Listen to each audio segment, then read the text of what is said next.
Foot Shape Personality Test. Ano ang hugis ng iyong paa? Alam mo ba na ang iyong hugis ng paa ay maaaring magbunyag ng maraming tungkol sa iyong personalidad? Ayon sa mga pag-aaral, may kaugnayan ang mga uri ng paa sa mga katangian ng personalidad. Kahit ang arko ng iyong mga paa ay maaaring magbunyag ng iyong mga nakatagong katangian.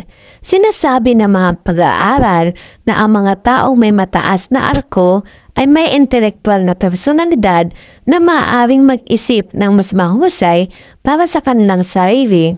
Sila ay isang nangangarap na may sapat na sarili, malaya at nagpahayag ng mga nakikipag-usap, habang ang mga taong may mababang arko ay natagpuan ng mga paru-paro sa lipunan na extroverted at makatotohanan.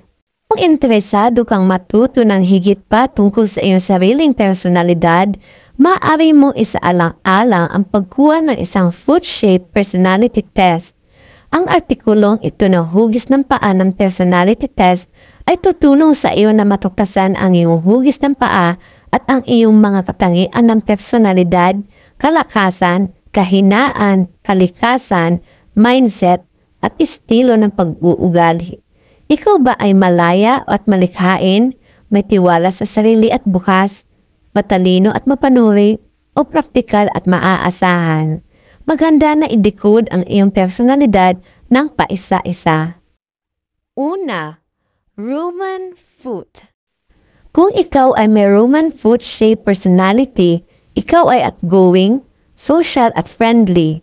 Mahilig kang makasama ang mga tao at makakikilala ng mga bagong tao.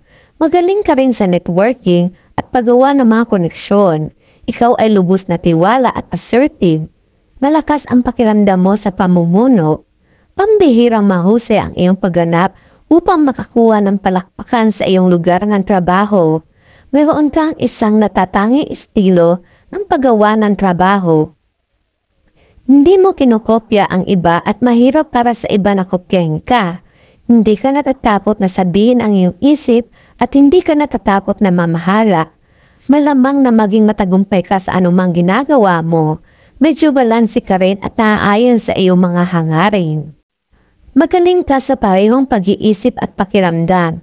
Though, usually, gusto mong working independently. However, nagkakasundo kayo habang nagtatrabaho sa mga team din. Magaling ka rin sa paglutas ng mga alitan. Bagamat minsan, maaari kang maging matigas ang ulo at mayabang. Maaaring nahihirapan kang umaming kapag mali ka at maaaring hindi palaging bukas sa mga ideya ng ibang tao. Ngunit tiyak na gagawin mo ang isang tapat at mapagmalasakit na individual. Lagi ka nandyan para sa iyong mga mahal sa buhay at handa kang pumunta sa dagdag na milya upang mapasaya sila. Sa mga setting ng lipunan, ikaw ay charismatic, matapang at bukas sa mga bagong karanasan. Ikaw ang madalas na buhay ng partido at nasisiyahan sa pagiging sentro ng pansin. Ikaw din ay mausisa at mahilig sa pag-aaral ng mga bagong bagay. Maaari ka ring maging mahusay sa sports at athletics. Madalas ka naaakit sa mga karera ng sining, libangan o negosyo. In short, ang personality traits mo ay outgoing, friendly, mahusay sa networking, charismatic, matapang, at bukas sa mga bagong karanasan. Ang pangalawa naman ay ang square foot shape. Kung ikaw ay may square foot shape personality, ikaw ay praktikal, down-to-earth at maaasahan. Napakasipag mo rin at may matinding sense of responsibility. Magaling kang mag-isip sa pamamagitan ng mga problema at pagdating sa mga solusyon. Ikaw din ay pambihirang mahusay sa pamamahala ng iyong oras at mga mapagkukunan. Ikaw ay napaka-maaasahan at mapagkakatiwalaan. Patas ka rin at makatarungan. Naniniwala ka sa pagtupad sa iyong mga pangako at pagsunod sa mga pangako. Ikaw ay lubos na savvy at extroverted na tumutulong sa iyo sa pagbuo ng mga relasyong mabilis. Lagi kang handang tumulong sa iba. Maaring magaling kang magpaliwanag ng mga konsepto at tulungan ang mga iba na matuto. Naniniwala ka sa pantay na pagtrato sa lahat, anuman ang kanilang pinagmulan o paniniwala. Ikaw ay disente at mapagkumbaba. Hindi ka mayabang o hindi mo ipinagmamayabang ang iyong mga nagawa. Sa iyong matyaga at matyagang kalikasan, mahusay kang magtakda ng mga layunin at makamit ang mga ito. Kilala ka sa paghawak ng stress at pressure sa pinakamainam na paraan.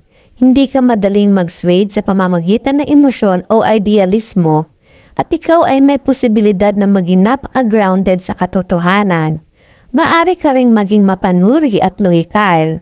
Maari kang interesado ka sa mga karera na may kaugnayan sa engineering, accountancy, pagtuturo, batas, pagbabangko at iba pa. Ang iyong key personality traits naman ay practical, down-to-earth, maaasahan, matyaga, persistent, grounded sa katotohanan, analytical, at logical.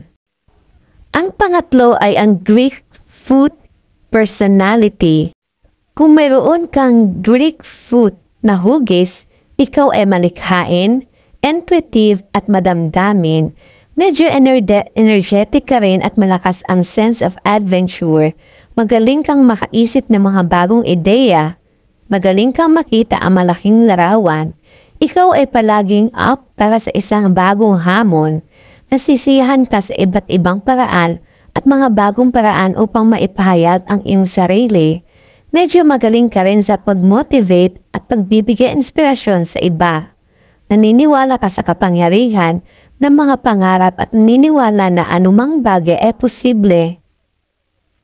Nagtatrabaho ka upang maging malaya sa sarili at tiwala sa sarili. Hindi ka natatakot na kumuha ng mga landas na hindi natutuklasan o hindi kinaugalian. Hindi mo gusto ang pagpapatakbo sa pact. Nasisiyahan ka sa mga setting ng lipunan sa isang lawa kung saan ang iyong privacy ay hindi na sa ilalim ng banta. Kung sakali, may isang tao na hindi kayang sumunod sa iyong mga pamantayan, ikaw ay pupunta sa iyong sariling paraan. Hindi ka natatakot na makipagsapalaran. Naniniwala ka sa paninindigan para sa iyong sarili at sa iyong mga paniniwala. Taglay mo ang isang kusang loob at mapanlikhang kalikasan. Ikaw ay palaging up para sa isang bagong karanasan. Ikaw ay napaka-optimistiko at idealistic. Ikaw din ay empathic at mahabagin. Karaniwan kang napakahusay sa pag-unawa sa mga tao at sa kanilang mga motibasyon. Maaring madalas na maakit ang mga tao sa iyong mahiwagang at kalmadong aura. Ang iyong key personality traits naman ay malikhain, intuitive, passionate, self-independent, self-assured, empathic at mahabagin. At ang pang-apat ay ang Egyptian foot shape. Kung ikaw ay may Egyptian foot shape personality, ikaw ay malaya, malakas ang kalooban at matigas ang ulo. Ikaw din ay lubos na malikhain at mapanlikha. Napakahusay mo sa paggawa ng iyong sariling mga desisyon. Ikaw ay charismatic at mapanghikayat. Mahusay kang makakuha ng iyong punto sa kabuuan at mahusay kang kumbinsihin ang iba na tingnan ang mga bagay sa iyong paraan. Bagaman, mahirap kang hikayatin dahil sa iyong matigas ang ulo at opinionated na kalikasan. Ikaw ay tapat at mapagkakatiwalaan sa iyong mga relasyon. Magaling kang magtago ng mga lihim at sumunod sa mga pangako. Ang iyong ambisyon at pagmamaneho para sa tagumpay ay nakakahawa. Lagi kang nagsusumikap para sa tagumpay. Ikaw ay mapangarapin, may artistic mind and soul ka. Madali kang mawawala sa iyong kadena ng mga kaisipan. Karaniwan kang may malikhaing solusyon sa mga problema. Very private ka rin at reserved. Hindi mo gustong ibahagi ang mga detalye ng iyong personal na buhay sa iba. Hindi mo rin gustong maging sentro ng pansin. Maliban kung nakamit mo ang isang bagay na karapat-dapat sa pansin. Ikaw ay napakalibog at matindi. Pinanindigan mo ang iyong mga paniniwala. Pareho rin ang passion mo sa trabaho. Napakahusay mo rin sa pagganyak at pagbibigay inspirasyon sa iba. Ang iyong key personality traits, malaya, malakas ang kalooban, matigas ang ulo, mahirap kayatin, pribado, nakalaan, magaling mag-udyok at magbigay inspirasyon sa iba.